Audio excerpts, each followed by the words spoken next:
తపకాల ధ్యానము అను ఆధ్యాత్మిక కార్యక్రమానికి మిమ్మల్ని అందరినీ కూడా ప్రేమతో ఆహ్వానిస్తూ ఉన్నాను.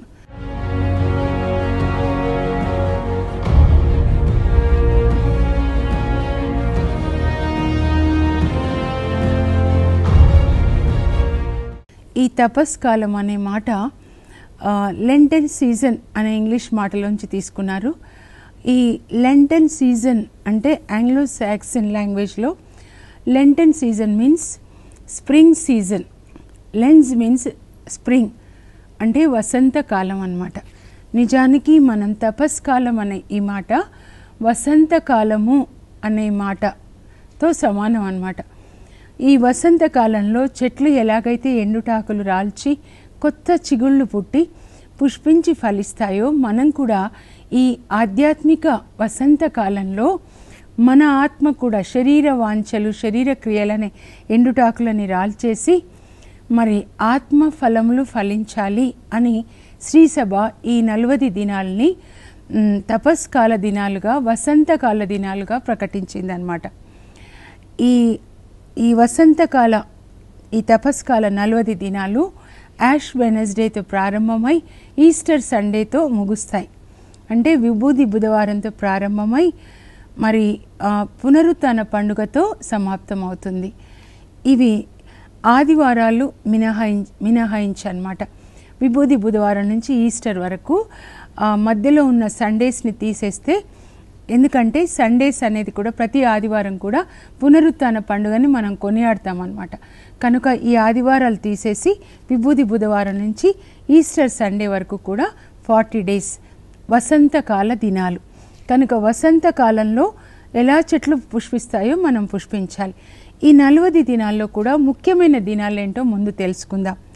మొదటి దినం విభూది బుధవారం యాష్ వెడ్నెస్డేతో ప్రారంభమవుతుంది కాబట్టి దాన్ని గురించి, ఆ తర్వాత పామ్ సండే అంటే మానికొమ్మల ఆదివారం, ఆ తర్వాత పెద్ద గురువారం అంటారు మాండీ థర్స్డే, ఆ తర్వాత గుడ్ ఫ్రైడే, ఆ తర్వాత మరి ఈస్టర్ సెలబ్రేషన్ అన్నమాట. యేసు పునరుత్థానాన్ని సెలబ్రేట్ చేసుకోవడం. 5 గురించి కూడా మనం తెలుసుకుందాం. ముందుగా యాష్ వెడ్నెస్డే. ఈరోజు మనం దివ్య పూజ బలిలో మరి ఫాదర్ గారు గురువులు మన నొసటి మీద విభూదితో వాళ్ళు సిలువ గుర్తు వేసి మట్టి నుంచి వచ్చిన నరుడా నువ్వు తిరిగి మన్నైపోదు కాక అంటారు కదా.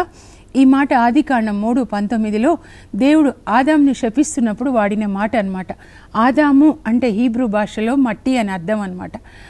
నువ్వు మట్టిని తీసుకొని నేను చేశాను, నువ్వు మట్టిలోంచి వచ్చావు కాబట్టి తిరిగి మన్నైపోతావు. కనుక ఈ శరీరాన్ని గురించి ఏమి తినేదమా, ఏమి త్రాగేదమా, ఏమి ధరించదమా అని చింతించకండి అని యేసు ప్రభు కూడా మత్తయి సువార్త 6:22లో చెప్పాడు. అలాగే ఇది ఎట్లాగో మట్టయిపోతుంది, మరి ఆత్మ మాత్రం దేవుడి దగ్గరికి వెళ్ళాలి. ఉపదేశకుడు గ్రంథం 12:7లో సొలొమోను చెప్తున్నారు, మట్టి నుంచి వచ్చిన శరీరం మట్టిలో కలిసిపోతుంది, దేవుడి నుంచి వచ్చిన ఆత్మ తిరిగి దేవుని దగ్గరికి వెళ్ళిపోతుంది. ఈ ఆత్మ దేవుని దగ్గరికి వెళ్ళడానికి చేసే ప్రయాణం ఆధ్యాత్మిక ప్రయాణం అన్నమాట. ఆధ్యాత్మికమైన సంసిద్ధత ఈ 40 దినాలు మనం చేసుకోవాలన్నమాట. మనల్ని మనం ఆత్మలో ఎదిగే దినాలుగా ఉండాలన్నమాట. అందుకే గలతీయులు 5:16లో 16 నుంచి 21 వరకు పౌలు ఏమంటాడంటే, మీరు శరీర వాంఛల్ని తృప్తిపరచకండి, మీరు ఆత్మలో జీవించండి. అంటే శరీరంలో జీవించొద్దు. ఈ లోక విషయాలు, ఈ లోకులు ఎలా జీవిస్తున్నారో, ఏమి తినేదమా, ఏమి త్రాగేదమా, ఏమి ధరించదమా అలా కాకుండా ఆత్మలో జీవించండి. ఆత్మ ఎప్పుడు కూడా ఆ పరిశుద్ధుడైన దేవునిలాగా ఉండాలి, కరుణ కలిగి ఉండాలి, వాక్యం ప్రకారం జీవించాలి, ఎదగాలి అని కోరుకుంటుందన్నమాట. ఆత్మలో జీవించండి అని పౌలు చెప్తూ ఉన్నాడు.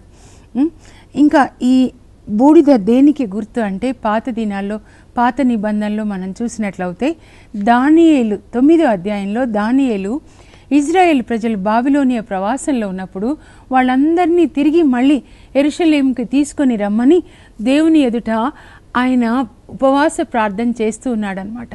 ఆ బూడిదలో కూర్చొని గోనె ధరించి తల మీద కూడా బూడిద పోసుకొని ఇర్మియా గ్రంథాన్ని ధ్యానిస్తూ, ప్రజలందరినీ మన్నించండి ప్రభా, మా పితరులు మేము పాపం చేశాము, మా పాపాలని మన్నించండి అని ఆయన బూడిద చల్లుకొని బూడిద మీద కూర్చొని ప్రార్థన చేస్తాడు. ఈ బూడిద దేనికి గుర్తు అంటే పాప పశ్చాత్తాపానికి గుర్తు. మనం పశ్చాత్తాపడాలన్నమాట. తప్పిపోయిన కుమారుడు ఎలా తండ్రి యొద్దకు వస్తాడు, పడతాడో మనం కూడా అలా తండ్రి నుంచి పాపం చేసినప్పుడు దూరంగా వెళ్ళాం ఆదాము అవ్వలాగా. ఇప్పుడు మళ్ళీ యూటర్న్ తీసుకొని తండ్రి దగ్గరికి రావాలి, తిరిగి తండ్రి కౌగిలిలోనికి, తండ్రి సన్నిధిలోనికి వచ్చే సమయం అన్నమాట. మనం కూడా మన పాపాలని ఒప్పుకొని దేవుని సన్నిధికి రావాలి అని ఈ యొక్క 40 దినాల్ని మరి శ్రీసభ నిర్ణయించడం అయింది. ఆ తర్వాత రెండవ ముఖ్యమైనటువంటి దినం ఏంటంటే పామ్ సండే, మానికొమ్ముల ఆదివారం. ఈ మానికొమ్ముల ఆదివారము ఈస్టర్ సండేకి ముందు వచ్చే ఆదివారం అన్నమాట. ఇది మీరు మార్కు సువార్త 11వ అధ్యాయంలో యేసు ప్రభు యెరూషలేంలోనికి ప్రవేశిస్తూ ఉంటారనమాట. అప్పుడు ఆయన యెరూషలేంలోనికి ప్రవేశిస్తున్నప్పుడు ప్రజలు ఏం చేస్తారంటే ఆయనని గాడిద పిల్ల మీద కూర్చోబెట్టి ఆయనని యెరూషలేంలోనికి తీసుకొని వస్తూ ప్రజలు మానికొమ్మలు తీసుకొని, అంటే చెట్ల కొమ్మల్ని విరిచి దారి అంతటా దుప్పట్లను పరిచి, దావీదు రాజునకు జయము, ప్రభు పేరిట వచ్చువాడు స్తుతింపబడునుగాక అని ఆనందంతో యేసు ప్రభుని యెరూషలేము పట్టణంలోనికి ఆహ్వానిస్తారనమాట.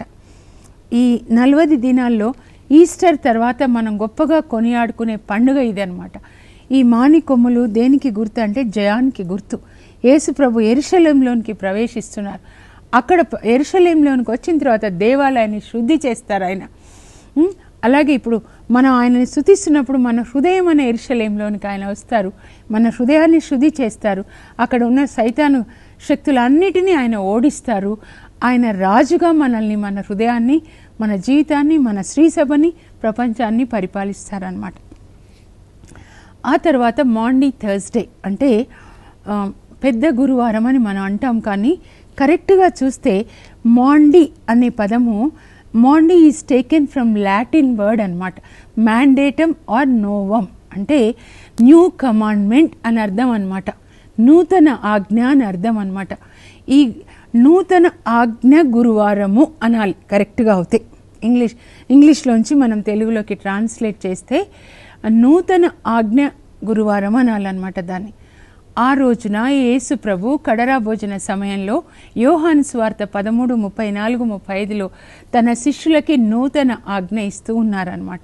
ఇచ్చేయమంటున్నారంటే, నేను మిమ్మల్ని ఎలా ప్రేమించానో మీరు కూడా ఒకరినొకరు ప్రేమించుకొనండి, మీరు పరస్పరము ప్రేమ కలిగి ఉన్నచో నా శిష్యులు అని లోకం తెలుసుకుంటుంది. అది నూతనమైన ఆజ్ఞ యేసు ప్రభు ఆ రోజు ఇచ్చారనమాట. యోహాను సువార్త 13వ అధ్యాయంలో యేసు ప్రభు శిష్యుల కాళ్ళని కడుగుతారనమాట. అంటే ఆ పాదములకున్న మురికిని తీసేస్తారు. ఎంత తగ్గించుకొని వాళ్ళ కాళ్ళు కడుగుతున్నారంటే వాళ్ళకి సేవ చేస్తున్నారు. వాళ్ళ కాళ్ళని కడిగారు, వాళ్ళ దుమ్ము తీసేశారంటే పాపాన్ని తీసేశారనమాట. అంత తగ్గించుకొని, నేను మీకు గురువు ప్రభుడను, కానీ ప్రభుడను గురువు అయిన నేను మీ పాదములు కడిగితే మీరు కూడా ఇలాగే చెయ్యండి. అంటే ఒకరి భారములు. ఈ శ్రీ సభలో మన అందరం కూడా యేసు ప్రభు శిష్యులుగా ఒకరి పాదములు ఒకరు కడగాలంటే ఒకరి భారములు ఒకరు మొయ్యాలి. గలతీలు 6:2 ప్రకారం మీరు ఒకరి భారములను ఒకరు భరిస్తూ క్రీస్తు నియమమునకు పూర్తిగా లోబడి ఉండండి. అంటే ఒకరి బలహీనతలు ఇంకొకరు భరించాలి. భర్తలో ఉన్న బలహీనతలు భార్య భరించాలి, భార్యలోనివి భర్త భరించాలి. వృద్ధుడైన తండ్రి మంచం మీద ఉంటే కుమారుడు సేవ చేయాలి. కుమారుడు చిన్నగా ఉన్నప్పుడు తండ్రి ఆయనని ఆదరించాలి, పెంచాలి. అలా ఒకరి నూతనమైన ఆజ్ఞ నేను మీకు ఇస్తున్నాను. నేను మిమ్మల్ని ఎలా ప్రేమించానో మీరు కూడా ఒకరినొకరు అలా ప్రేమించండి. యేసు ప్రభు తన ప్రాణాన్ని, రక్తాన్ని ఇచ్చి ప్రేమించాడు. ఆయన ప్రేమని అగాపే ప్రేమ అంటే త్యాగమైన ప్రేమ, ఏమీ ఆశించని ప్రేమ. అగాపే ప్రేమ అంటే తిరిగి ఏమీ ఆశించట్లేదన్నమాట. క్రైస్తవులు అనే వాళ్ళందరూ కూడా ఏదైనా చేసినప్పుడు ఇతరులకి తిరిగి దాన్ని ఆశించకూడదు. మనం ఎప్పుడూ ఇచ్చేవాళ్ళుగా, కోల్పోయేవాళ్ళుగా ఉండాలి. మన జీవితంలో ఎవరెవరు మనకి తెలుసో ఆ వచ్చిన వాళ్ళు మన వల్ల లాభం పొందేవాళ్ళుగా, మనం వాళ్ళ కొరకు నష్టం పొందేవాళ్ళుగా ఉండాలి. దాన్ని యేసు ప్రభు ప్రేమ అంటారు. అదే నూతన ఆజ్ఞ అన్నమాట. ఈ మాండీ థర్స్డే ఇంకా మనం వివరంగా తెలుసుకుందాం. మన శ్రీ సభలో అయితే మరి దివ్య ప్రసాద స్థాపన దినంగా మరి మనం దాన్ని కొనియాడుతూ ఉన్నాం. ఆ తర్వాత good Friday. Good Friday is originated from a phrase called God's Friday. ఒరిజినల్గా దేవుని యొక్క శుక్రవారం అన్నమాట. అంటే పరిశుద్ధుడైన దేవుని శుక్రవారము, పరిశుద్ధ శుక్రవారం. ఈ పరిశుద్ధ శుక్రవారం రోజున యేసు ప్రభు మనందరి పాపములను తన మీద వేసుకొని లోక పాపములను పరిహరించు గొర్రె పిల్లగా పాస్కా పండుగ రోజున, యూదుల పండుగ పాస్కా పండుగ రోజున సిలువలో మన కొరకు మరణిస్తారు. కనుక మనందరం క్రిస్టియన్స్ అందరూ కూడా they commemorate the death of Jesus on the cross అన్నమాట.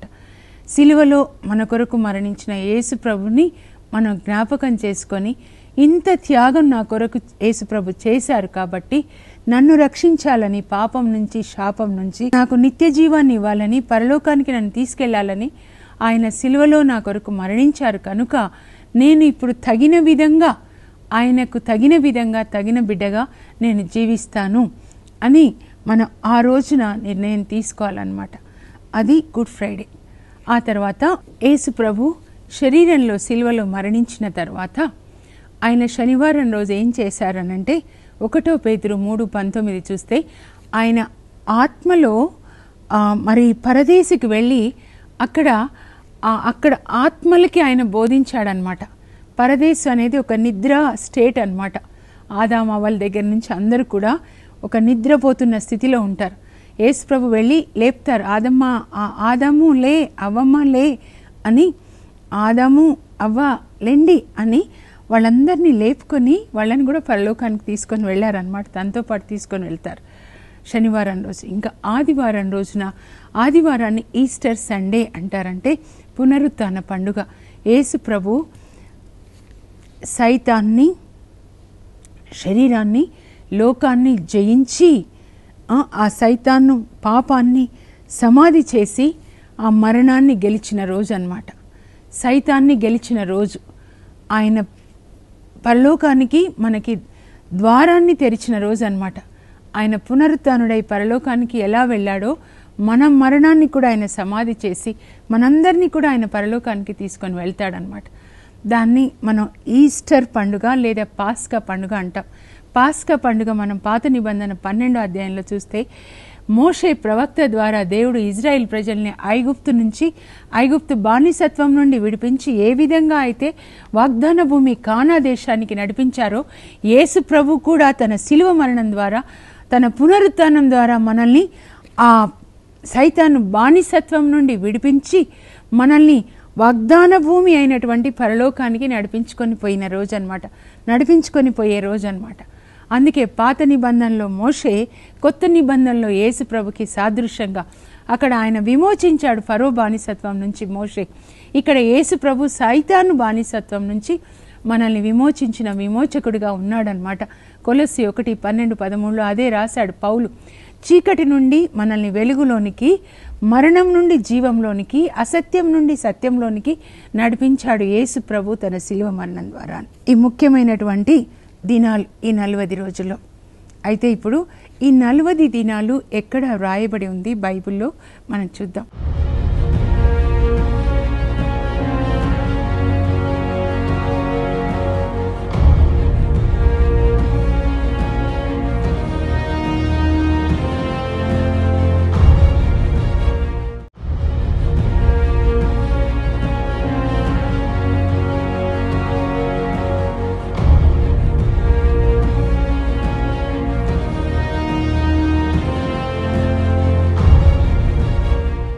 మనం ఆచరించే ప్రతి పండుగ కావచ్చు, ఏ ప్రత్యేకమైన దినమైనా కూడా శ్రీసభలో బైబిల్లో దానికి ఆధారం ఉంటుందన్నమాట.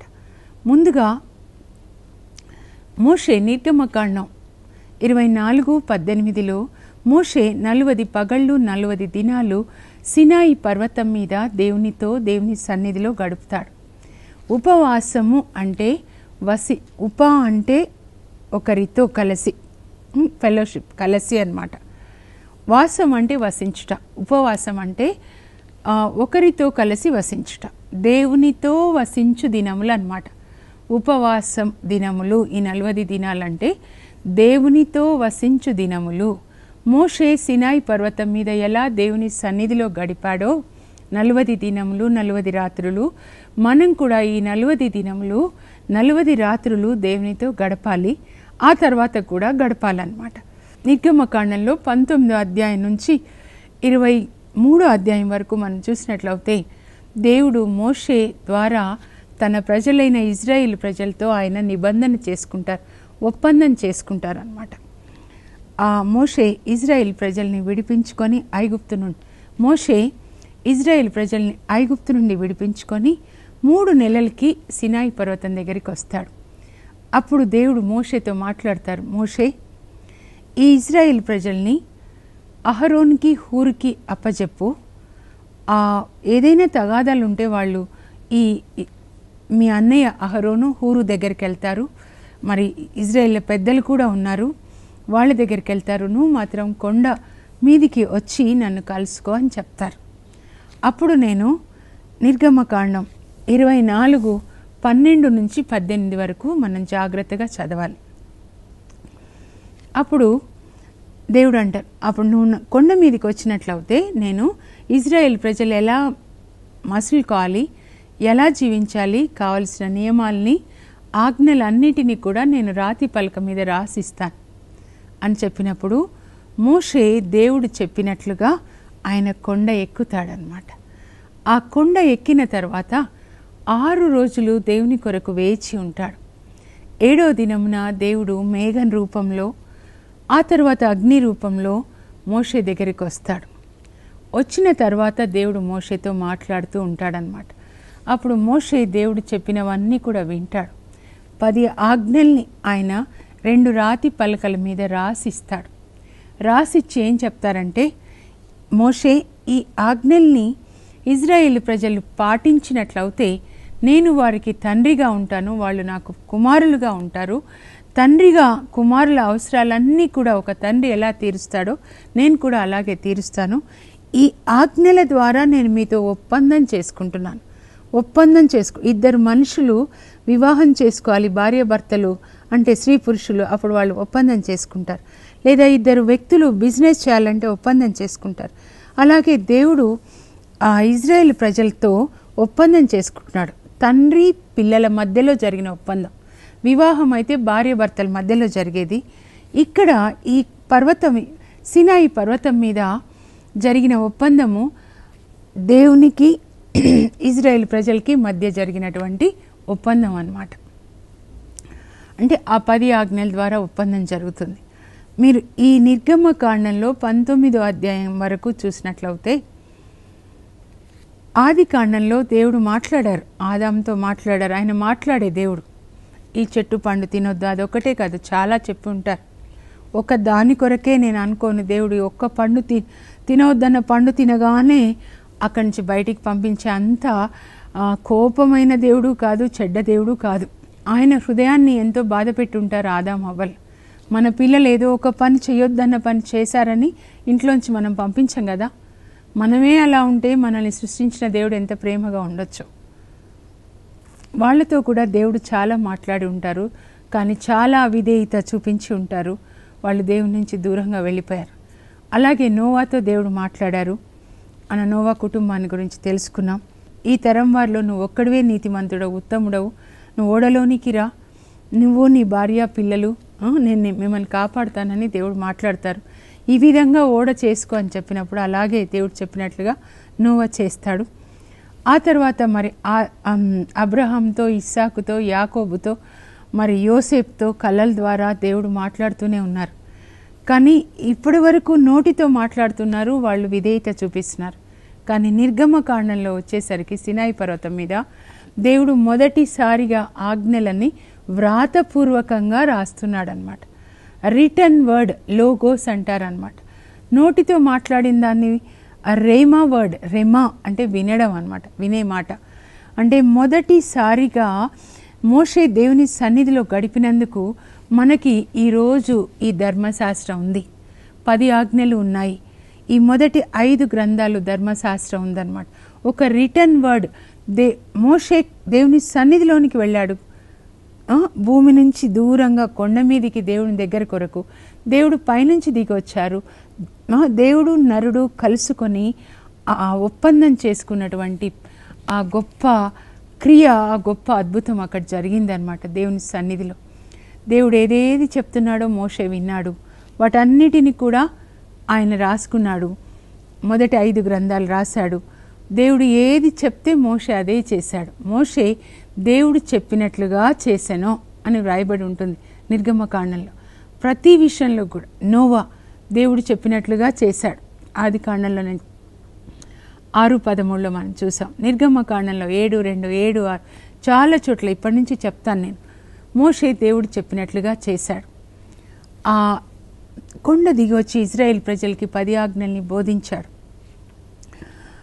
దేవుని యొక్క సన్నిధి, మోషే దేవుని సన్నిధిలో ఉండటం వలన దేవుని తేజస్సుని పొందాడు, దేవుని పరిశుద్ధతను పొందాడు, దేవుని యొక్క శక్తిని పొందాడు.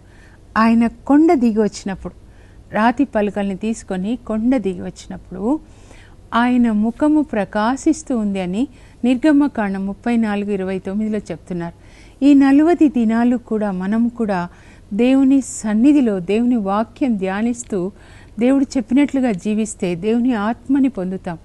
ఆ దేవుడు తేజోమయుడు కనుక ఆ తేజస్సు మన హృదయంలో నుంచి మన ముఖంలో, మన క్రియల్లో, మన మాటల్లో ప్రకాశిస్తూ ఉంటుందన్నమాట. కనుక మనం కూడా ఈ 40 దినాలు దేవుని సన్నిధిలో దేవుని యొక్క వాక్యాన్ని ధ్యానించుకుంటూ ఏదైతే దేవుడు మనతో వాక్యం ద్వారా మాట్లాడతారో దాన్ని పాటిస్తాం. ఎందుకంటే యేసు ప్రభు అంటారు యోహాను 10:27లో, నా గొర్రెలు నా స్వరాన్ని వింటాయి. ఆయన స్వరాన్ని మనం వినాలి. లోకంలో సైతాను స్వరాలు, మనుషుల స్వరాలు ఎన్నో వినబడుతున్నాయి. కానీ యేసు ప్రభు మందకి చెందిన మనము ఆయన స్వరాన్ని వినాలి. అందుకే దేవుడు మోషేని కొండ మీదకి రమ్మన్నారు. ఎందుకంటే కొండ కింద ఇజ్రాయేల్ ప్రజలు 20 లక్షల మంది, వాళ్ళు ఎప్పుడు కొనుగుతూనే ఉన్నారు. ఇవే అప్పుడైతే చేపలు దొరికాయి మాకు, అవి దోసకాయలు దొరికేవి. ఇప్పుడేంటి రోజు ఈ పాడు మన్నా, పాడుకూడు తినలేకపోతున్నాం. మన్నాను తిన్నారు, చచ్చిపోయినారు. అక్కడేమో కింద ఉన్న వాళ్ళు ఎప్పుడు తినాలి అని. కానీ మోషే పైన దేవుని మహిమను చూస్తున్నాడు. ప్రభా నీ మహిమ నన్ను చూడని ప్రభా, నీ తేజస్సు నన్ను చూడని ప్రభా అంటాడనమాట మోషే. నిర్గమకాండం 33:18లో దేవుని తేజస్సు చూడాలి, దేవుని వాక్యాన్ని ధ్యానించుకోవాలి. ఎలా ఆయన తేజస్సు చూస్తాం, ఆయన సన్నిధి ఎలా గడుపుతాం అని కొంతమంది అడుగుతూ ఉంటారు. దేవుడు అనేవాడు ఎవరు అని అంటే వాక్యం అన్నమాట. యేసు ప్రభు పేరు వాక్యం. ఆదిలో వాక్కు ఉండెను, ఆ వాక్కు దేవుడై దేవుని యొద్ద ఉండెను, ఆ వాక్కు మానవుడై మన మధ్యలో నివసించారు. దర్శన గ్రంథం 19:13లో కూడా ఆయన పేరు దేవుని వాక్కు. రక్తంలో ముంచబడిన వస్త్రంలో ఆయన ధరించాడు. దేవుని వాక్కు అనే నామంలో ఆయన పిలువబడుతున్నాడు. తండ్రి దేవుని నోటిలో నుంచి వచ్చిన వాక్యం వెలుగు కలుగునుగాక, 10 ఆజ్ఞలు మీకు నేను తప్ప మరొక దేవుడు లేడు. ఈ వాక్యమే దేవుడు కనుక ఈ వాక్యాన్ని ధ్యానించుకొని దాని ప్రకారం జీవించడం మనం ప్రారంభిస్తాం. ఆ నోవా దేవునితో నడిచాడు అని మరి ఆది గ్రంథంలో కూడా రాయబడి ఉంది. మనం కూడా దేవునితో నడవడం అంటే ఆ దేవుడు అంటే ఆచారాలు కాదు, కానీ దేవుడు అంటే వాక్యమే. ఈ వాక్యాన్ని మనం ధ్యానిస్తూ దాని ప్రకారం మనం జీవిస్తాం. ఇంకా మిగతావి మనం తర్వాత రేపటి నుంచి ధ్యానించుకుందాం. యోనా గ్రంథంలో యోనా దేవుడు చెప్పినట్లుగా వెళ్ళి నీనెవే ప్రజలకి దేవుని వాక్యాన్ని ఇచ్చినప్పుడు వాళ్ళు 40 దినాలు మరి పశువులు కూడా, నీనెవేలో ఉన్న ప్రజలు పశువులు కూడా గోనె ధరించి వాళ్ళు 40 దినాలు ఉపవాసం చేస్తారంటే పాపాలన్నీ ఒప్పుకుంటారనమాట. మమ్మల్ని మన్నించండి ప్రభా అని పాపాలన్నీ ఒప్పుకుంటారు. అప్పుడు దేవుడు వాళ్ళని మన్నించి తాను నిర్ణయించుకున్న విధంగా వాళ్ళని శిక్షించాడనమాట. అక్కడ ఉంటుంది. ఇంకా మత్తయి సువార్త 4వ అధ్యాయంలో అలాగే లూకా 4లో చూస్తే యేసు ప్రభు తన సేవ ప్రారంభానికి ముందు పరిశుద్ధాత్మని పొందిన తర్వాత 40 దినములు ఉపవాసం చేస్తాడనమాట. ఉపవాసం చేసినప్పుడు శరీరం బలహీనపరచబడినా కూడా ఆత్మ బలపరచబడుతుందన్నమాట. ఎందుకు ఉపవాసం చేయాలి ఒకటి ఇప్పుడు నేను చెప్తాను. నేను 40 దినాలు మాంసం తినమండి, 40 దినాలు ఒక్క పూటే తింటాం, మంచిదే. నీళ్లు చెరువులో నీళ్లు లేకుండా ఎండిపోయింది అనుకోండి, అప్పుడు కప్పలు వెళ్ళిపోతాయి. ఈ శరీరం కూడా మీరు మీకు ఇష్టమైన మాంసము అవన్నీ తినడం మానేశారనుకోండి, లోపల ఉన్న పిశాచులు వెళ్ళిపోతాయన్నమాట. మిమ్మల్ని మీరు శుద్ధి చేసుకోవడం కానీ ఉపవాసం ఎప్పుడు దేవుని కొరకు కాదు, పశ్చాత్తాపానికి సూచనగా లేదా మిమ్మల్ని శుద్ధి చేసుకోవడానికే పాత నిబంధనలు కూడా ఉపవాసం చేశారు. సైతాన్ని గెలవడానికి, జయించడానికి యేసు ప్రభు ఉపవాసం చేశాడు. దాన్ని మనం డీటెయిల్గా మనం ఇంకా విపులంగా తెలుసుకుందాం. యేసు ప్రభు సైతాన్ని జయించడానికి, సైతాన్ని తెచ్చే శోధనలు, కడుపు మీద ఇదిగో ఈ రాళ్లని రొట్టెలుగా చేసుకుంటే తిండి శరీరానికి సంబంధించిన శోధన, నువ్వు పైనుంచి కిందికి దిగుకంటే నీ కీర్తి వచ్చే శోధన అన్నమాట.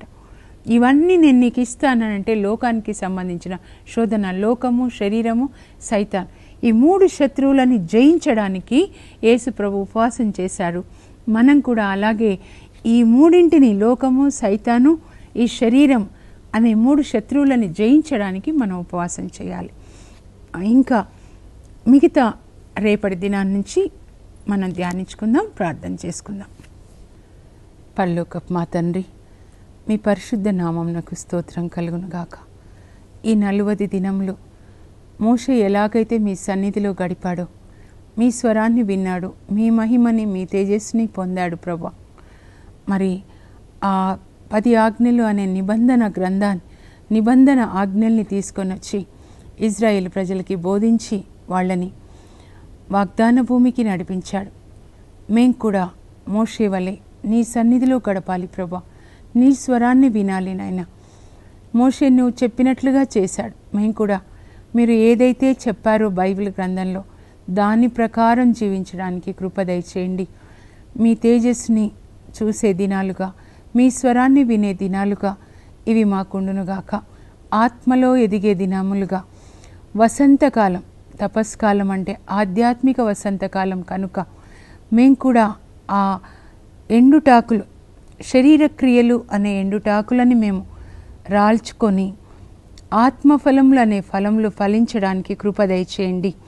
యేసు నామంలో అడుగుచున్నాం తండ్రి, ఆమెన్.